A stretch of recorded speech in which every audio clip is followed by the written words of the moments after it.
ओम श्री चिन्मय सद्गुरवे। हम लोग देखा कि भगवान के अंदर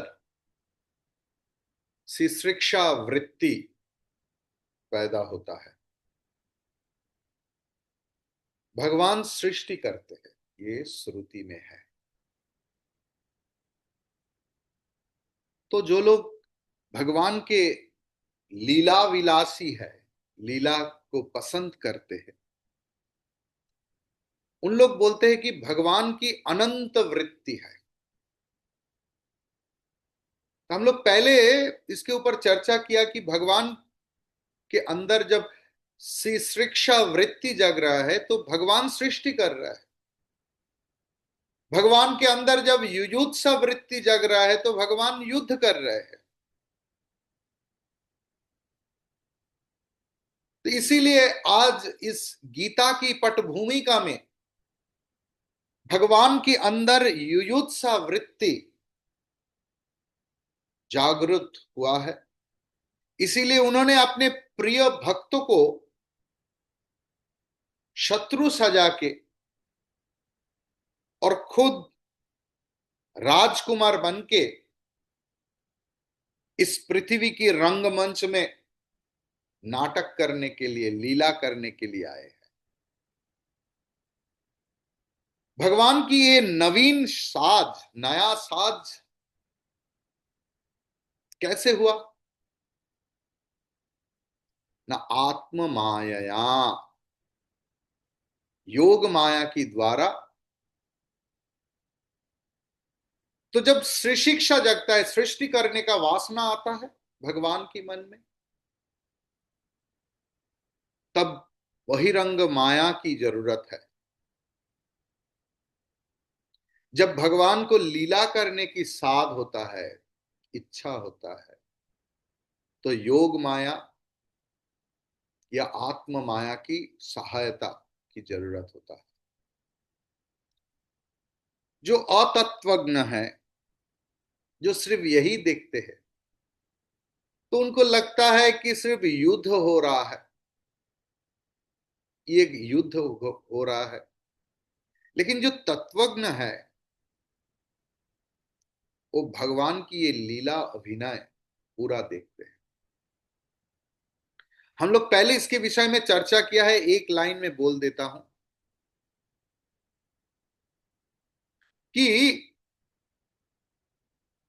लीला जहां पर मंचस्थ हो रहा है, नाटक अभिनय हो रहा है, उनका घटना बहुत पहले हो गया था। जैसे आज भी हम लोग रामायण देखते हैं, महाभारत देखते हैं टीवी में, सिनेमा में। लेकिन ये तो हुआ था बहुत पहले। ऐसे ही भगवान की लीला जो अभिनय हो रहा था, वो पहले हो गया था। और एक हम लोग देखा था कि जो अभिनय हो रहा है, उनके लिए एक ग्रीन रूम का जरूरत होता है।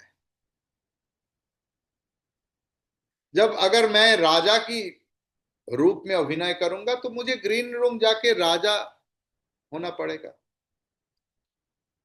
अगर मैं यशोदा की भूमिका में अभिनय करना चाहता हूं तो मेरा मूछ दाढ़ी सब ऐसे करके शेव करके, ठीक से एकदम मेकअप करके, घूंघट लगा के, वो मेकअप वाला सब कर देता है।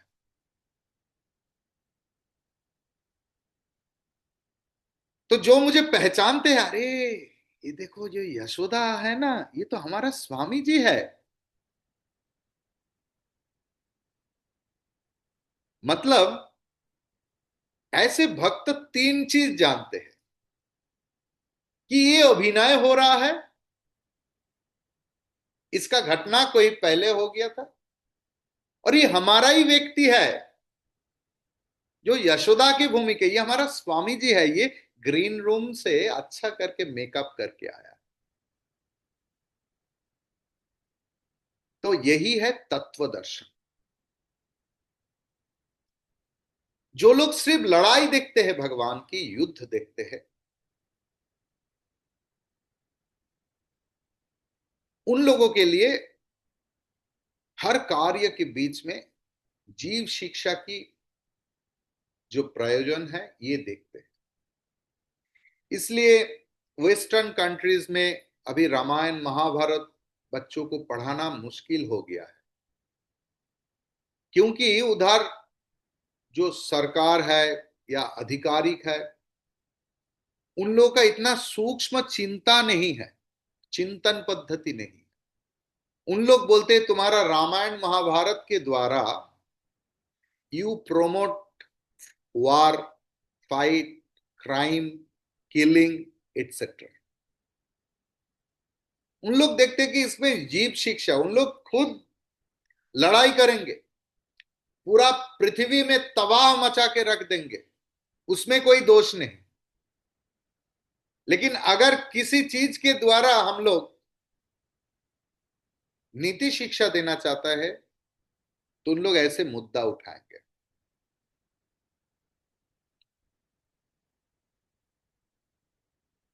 लेकिन जो लोग तत्व देखते हैं ना, उन लोग जीव शिक्षा के अलावा भी और एक उद्देश्य देख पाते हैं।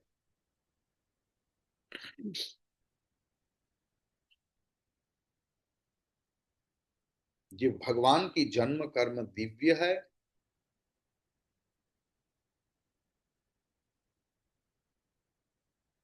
और दिव्य की और एक संस्कृत मीनिंग है, वो है क्रीड़ा, खेल।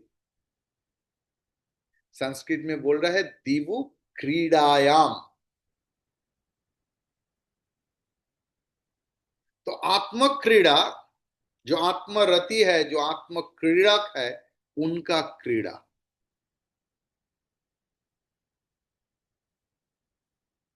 ठीक है। जिन्होंने अर्जुन को सारथी, मतलब जिन्होंने अर्जुन की सारथी, अर्जुन के सारथी मतलब हर जीव की जीवन रथ की नित्य सारथी, हर जीव की जीवन रथ की नित्य सारथी, जिन्होंने अर्जुन को गीता की उपदेश दे रहे हैं, उन्होंने हर जीव के अंदर में अंतर्यामी परमात्मा रूप में रहकर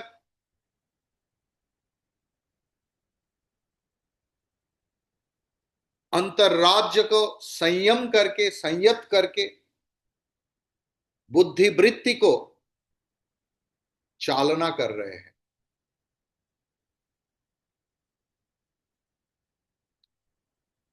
ऐसे व्यक्ति भी तत्वज्ञ नहीं है जो बोलते हैं जो भगवान के साथ अर्जुन की वार्तालाप मतलब परमात्मा के साथ जीवात्मा की वार्तालाप, ये भी पार्शियल विजन है।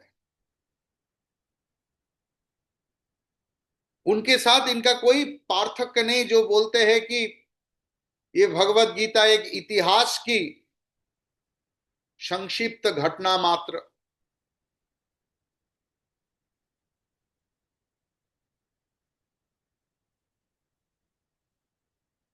जिन्होंने देख पाते हैं ये जो जीवात्मा और परमात्मा की सा वार्तालाप, ये हर रोज हो रहा है अंदर। यही कुरुक्षेत्र है जो शब्द के द्वारा गीता में प्रकट हुआ है, वही तत्व ज्ञान। आप सोचिए रविंद्रनाथ टैगोर या जितना कवि है,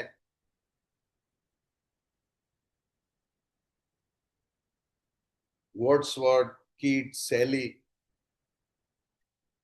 आप उनको, उनके लिखे हुए कविताओं को इतने अप्रिशिएट आप कैसे कर सकते हैं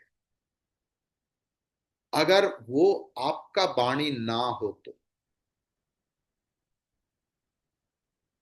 वो आपका मन की वाणी है, लेकिन आप कभी प्रकाश नहीं कर पाए। They are famous because they could express it through the words. ये गीता में परमात्मा और जीवात्मा की जो वार्तालाप, ये आपके वार्तालाप है। गीता शास्त्र में सिर्फ शब्द के द्वारा प्रकाशित हुआ है।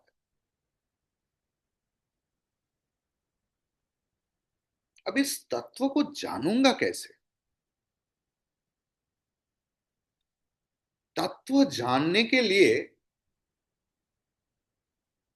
There should be a very wonderful romantic wedlock is needed between jnana and bhakti। ज्ञान और भक्ति के बीच में जो अपूर्व मिलन माधुर्य है, वही है तत्व जानने का प्रणाली।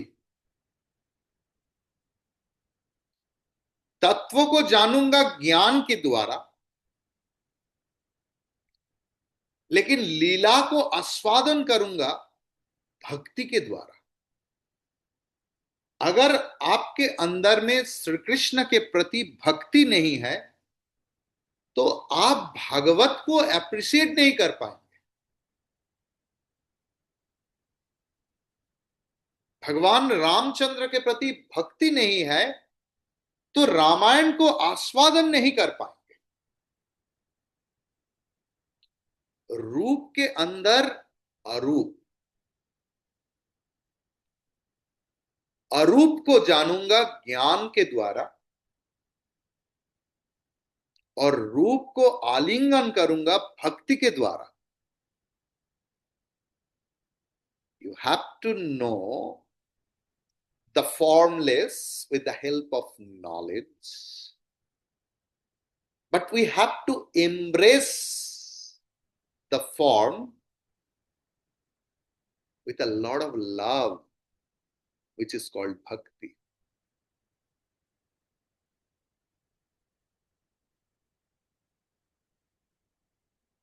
जो धूप हम लोग जलाते हैं ना, एक माचिस जला के धूप जलाता हूं।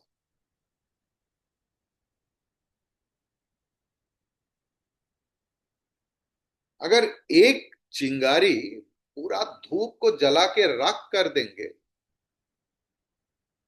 तो धूप का जो खुशबू है वो नहीं मिलेगा। ऐसे ही अगर आपका ज्ञान पूरा, जो धूप है, लीला है, उनको पूरा जला के राख कर देगा, तो लीला का जो रस है, खुशबू है, उसका भोग नहीं होगा। इसीलिए जो लोग धूप जलाते हैं, वो कैसे धूप जलाते हैं? ऐसे करके धूप का अग्रभाग को थोड़ा सा जला के हम लोग ऐसे करके बुता देता है ना? तो तब देखिए अग्नि भी जल रहा है और धूप का खुशबू भी आ रहा है ना?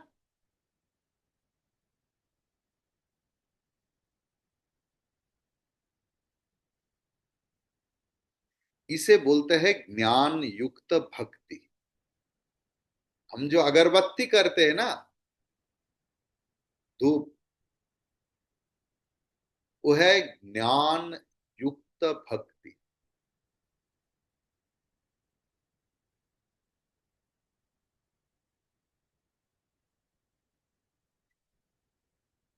एक है ज्ञान, उसके बाद ज्ञान मिश्र भक्ति,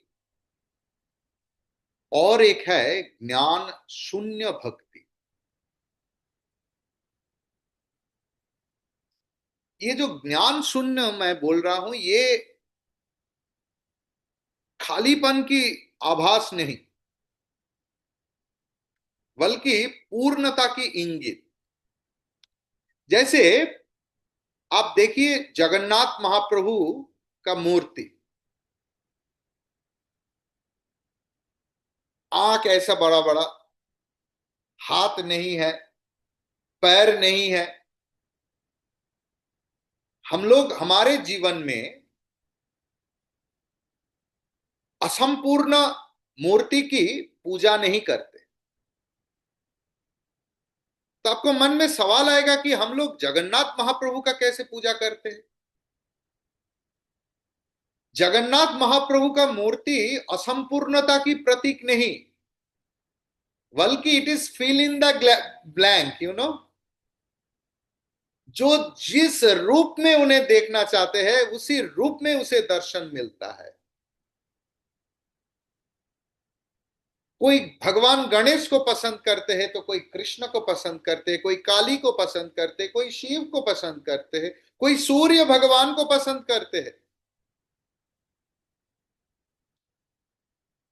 तो भगवान जगन्नाथ देव की वो मूर्ति सारे रूपों की, सारे देवता की एक सम्मिलित रूप है, और it is fill in the blank.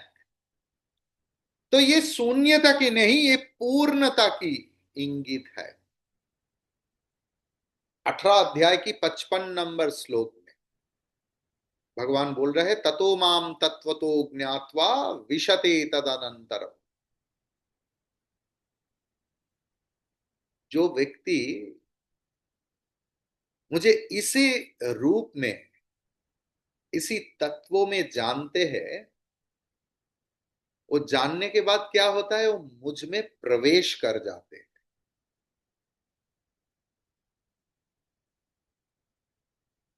भगवान श्री राम कृष्ण बोलते थे कि ज्ञान पुरुष है और भक्ति नारी है। दोनों की मिलन माधुर्य में ही आध्यात्मिकता की संपूर्णता है।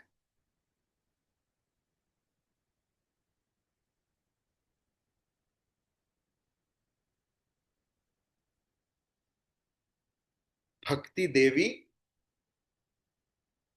राजबाड़ी तक अकेला नहीं जा पाती, तो राजबाड़ी के द्वार तक कौन लेके जाएगा? ना ज्ञान उनको राजबाड़ी का द्वार तक लेके जाते हैं।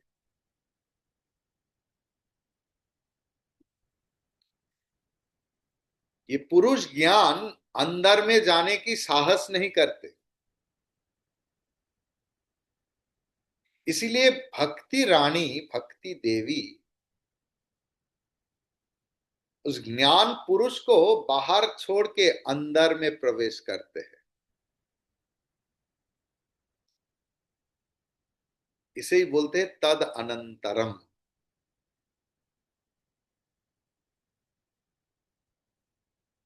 ज्ञानस्य अपि उपरमे सति। आचार्य स्वामी पाद इनका व्याख्यान कर रहे हैं इस रूप में। तो गीता में ये जो हम लोग ज्ञान कर्म समुच्चय देख पाते हैं कि सारे कर्म योग, कर्म नहीं, हाँ, बृहत दृष्टि में कर्म, लेकिन कर्म योग ज्ञान में पर्यवस्त हो जाते हैं।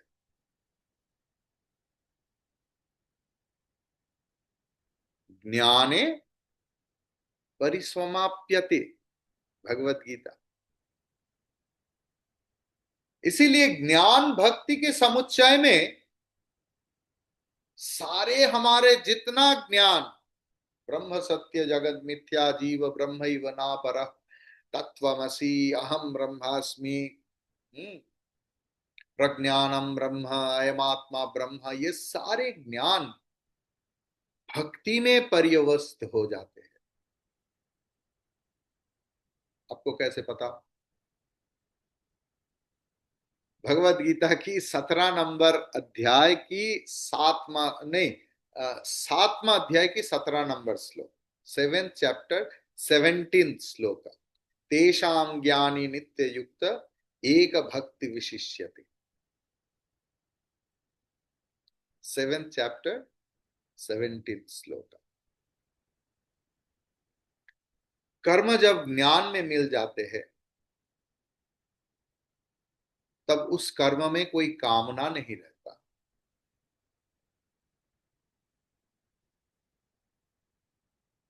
कामना की 20 दांत सापुरिया उखाड़ देता है, तब उस सांप में कोई डर नहीं रहता। जिस सांप की 20 दांत नहीं, उस सांप को लेकर आप खेल सकते हैं। तो ज्ञानी अपने कर्म को लेकर खेलते हैं। हम लोग देखते हैं वो कर्म योगी है, कर्म वीर है, कुछ नहीं, ज्ञानी के लिए तो एक खेल है। और उसी ज्ञान जब भक्ति में पूर्णता लाभ कर लेते हैं तब एक नया रस की जन्म होता है, नया जीवन की शुरुआत होता है। पुराना जीवन खत्म हो जाता है, एक नया जीवन। जैसे विवाह के बाद एक लड़की का कुमारित्व खत्म हो जाते हैं, तो ऐसे ही तब उनका नया वधू के रूप में जन्म होता है। तब वो कुमारी नहीं, वो गृहवधू है, और इसी नया रूप में ही वो जन्म लेते हैं। तो ज्ञान शून्य मतलब पराभक्ति से मिलकर ज्ञान शून्य हो जाते हैं। अभी मतलब पता चला कि ज्ञान शून्य भक्ति किसको बोलते हैं। मैंने बताया कि पहले ज्ञान, उसके बाद ज्ञान मिश्र भक्ति, उसके बाद ज्ञान शून्य भक्ति। तो जब जब पहले सुना आप सोचा अरे ये स्वामी जी क्या बोल रहा है, ज्ञान शून्य भक्ति। ज्ञान शून्य भक्ति मतलब ज्ञान पूर्ण भक्ति। उनका नया जीवन शुरू हुआ। तो पराभक्ति में मिलकर ज्ञान शून्य होकर पूर्ण रूप में विराज करते हैं। ओम पूर्णमदः पूर्णमिदं पूर्णात् पूर्णमुदच्यते, यही उनका मतलब है, पूर्णता में शून्यता।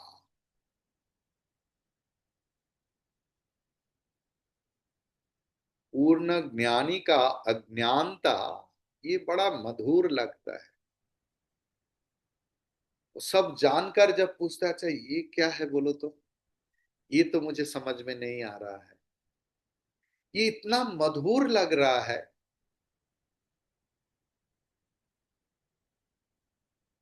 गीता में वही माधुर्य है। भगवत गीता ज्ञान और भक्ति की समुच्चय की एक बीज।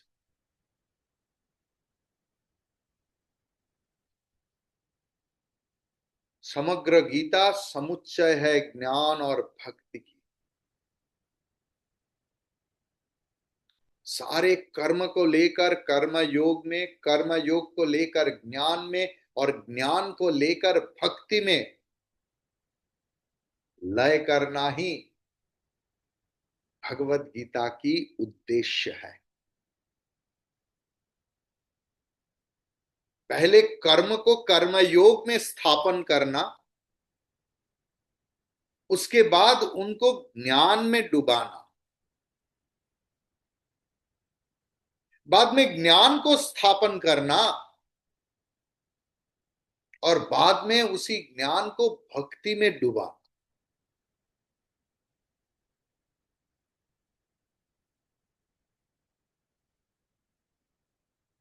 सारे ज्ञान कर्म भक्ति की समुच्चय को, समुच्चय रूपी एक पूर्णांग धर्म,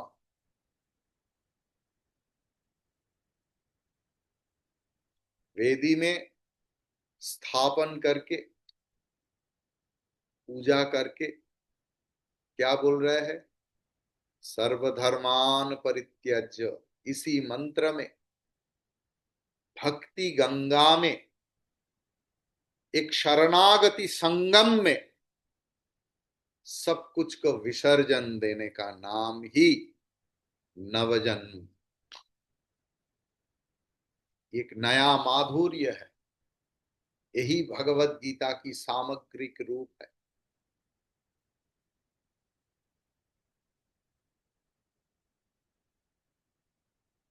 भगवान बोलेंगे त्यक्त्वा देहम पुनर्जन्म नैति माम इति। त्यक्त्वा देहम पुनर्जन्म न इति माम इति।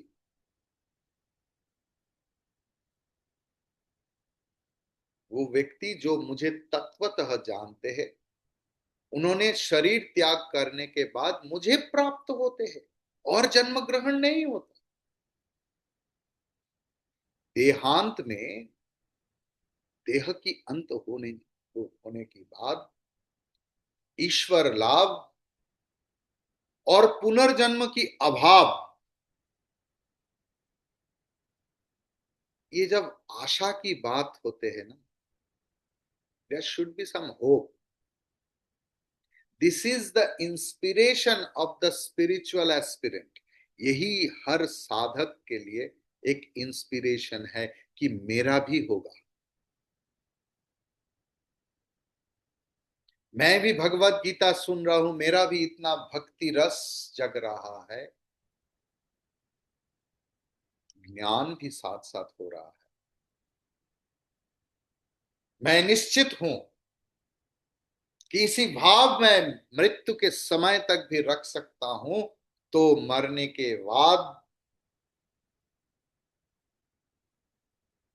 मैं भगवान में ही मिलित हो जाऊंगा, मेरा और पुनर्जन्म नहीं होगा।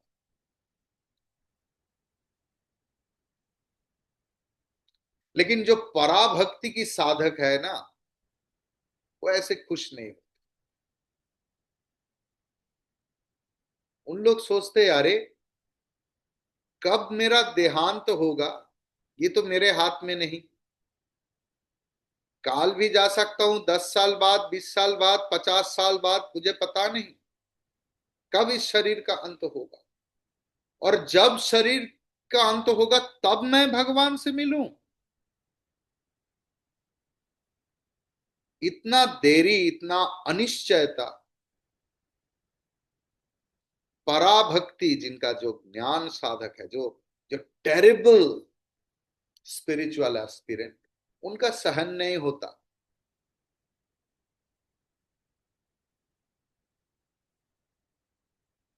इसीलिए श्री विश्वनाथ जी भाष्य लिखते हैं, अत्र देहम त्यक्त्वा इत्यस्य आधिक्य अदेव व्याचक्षते स्म।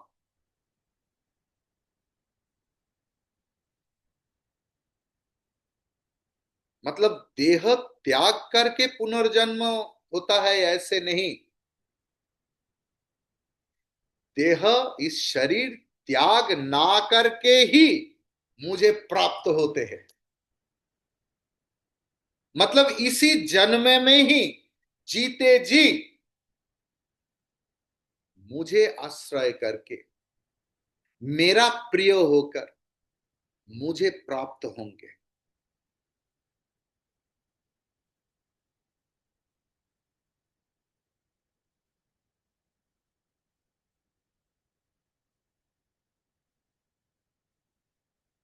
भक्त भी वही चाहते हैं। एक बाउल संगीत है कि ये मानुष पशु पाखी कुले জনমিয়ে অথবা কীট পতঙ্গে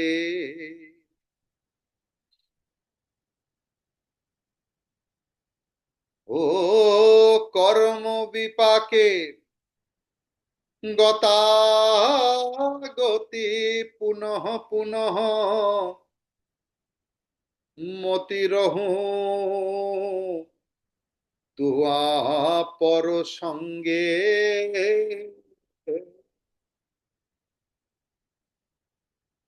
अगर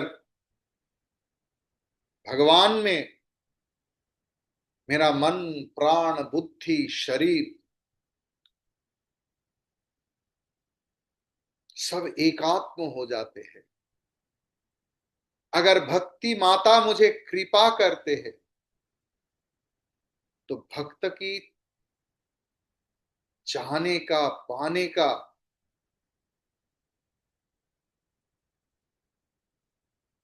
कुछ नहीं होता।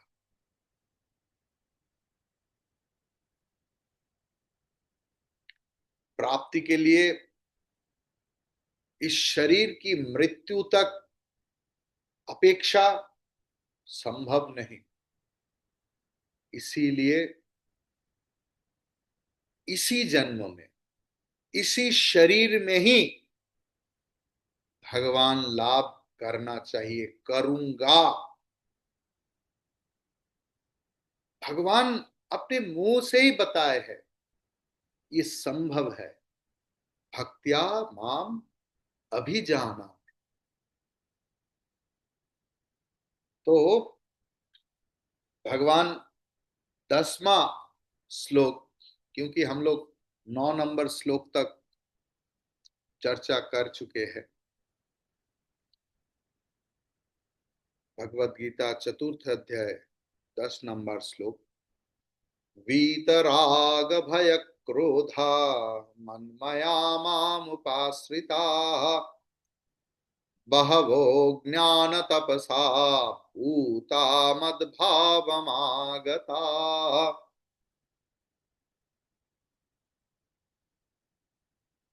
जो लोग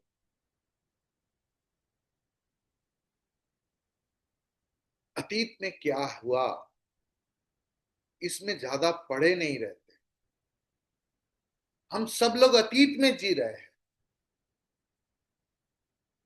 मेरा पिताजी ऐसे थे, मेरा घर में ये होता था, मेरा शादी इस ढंग से हुआ, मेरा बच्चे का शादी वारसाई पैलेस में हुआ, हमारा ऐसे हुआ था, हमारे ऊपर इतना टॉर्चर हुआ स्वामी जी, आपको पता भी नहीं। फिजिकल नहीं लेकिन मेंटल टॉर्चर इतना हुआ। हम लोग अतीत में पड़े रहते हैं और हमारे सामने अनंत भविष्य का हम लोग बर्बाद कर देते।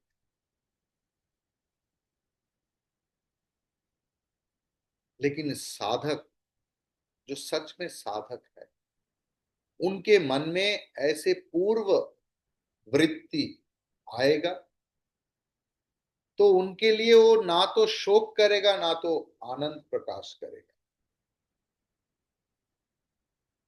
उनका कामना शून्य हो गया। कामना शून्य हो गया है मतलब क्रोध भी नहीं आता उनका।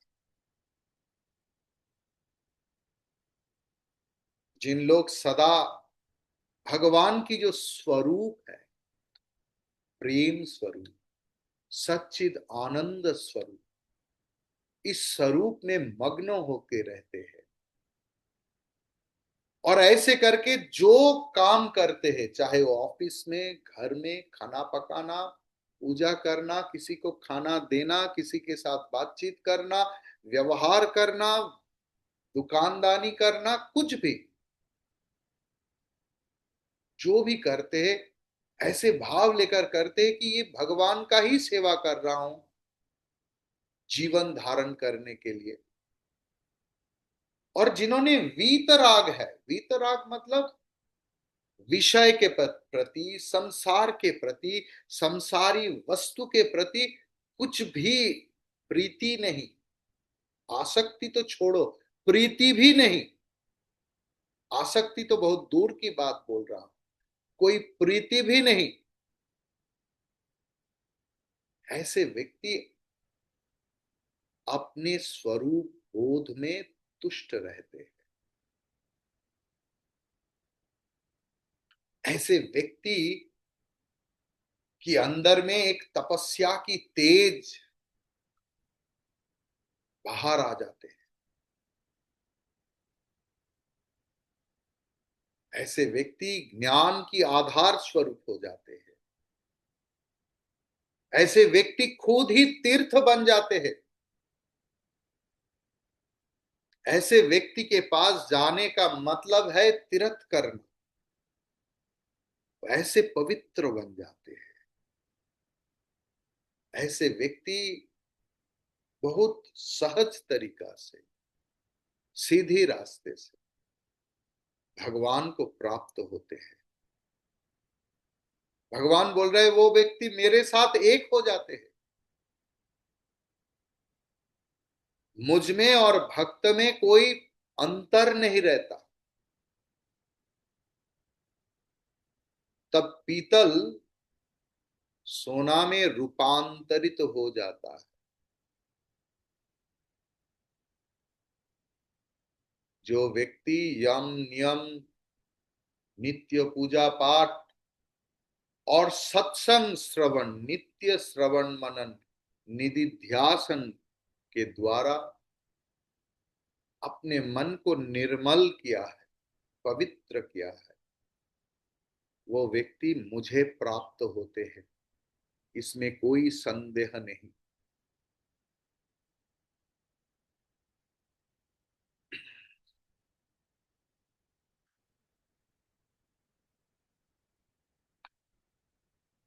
तो आज वर्ड फॉर वर्ड मीनिंग हम लोग नहीं देखा इनका। वीतराग, भय, क्रोध, मन्मयाः माम उपाश्रिताः ज्ञान तपसा पूता बहवः मद्भावम आगताः।